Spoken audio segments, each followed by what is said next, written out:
जय माता दी दोस्तों, जैसा कि मैंने आपको कल वीडियो में बताया था कि पावर स्टार पवन सिंह का नया भक्ति गाना आने वाला है और पोस्टर आउट हो गया सोशल मीडिया पर, जिसमें चांदनी सिंह पवन सिंह के साथ नजर आएंगे। जिस गाने का नाम है चुनरिया लहरे माई के, और ये गाना बहुत बवाल होने वाला है। इस गाने को लिखे हैं आलम दिलशाद और म्यूजिक दिए हैं अजय सिंह।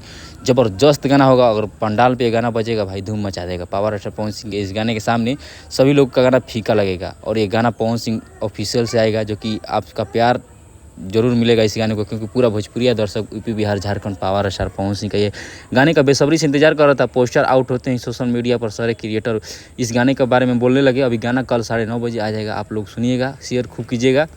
अगर आप लोग नए होंगे तो वीडियो को सब्सक्राइब कर दीजिएगा, चैनल को भी सब्सक्राइब कर दीजिएगा, क्योंकि पावर स्टार पवन सिंह का गाना जब आएगा तो सोशल मीडिया पर धूम मचेगा। इनके सामने कोई नहीं टिक पाएगा भाई। चुनरिया लहरे माई के पंडाल इंतजार कर रहा था पावर स्टार पवन सिंह के इस नए गाने का, और पवन सिंह अपने पब्लिक अपने फैन का ख्याल रखते हुए नया गाना लेकर आ गए हैं। आप लोग खूब सुनिए और खूब शेयर कीजिए पवन सिंह के इस गाने को, क्योंकि चांदनी सिंह नजर आएंगे पवन सिंह के इस गाने में। और खूब सुनिए और खूब शेयर कीजिए।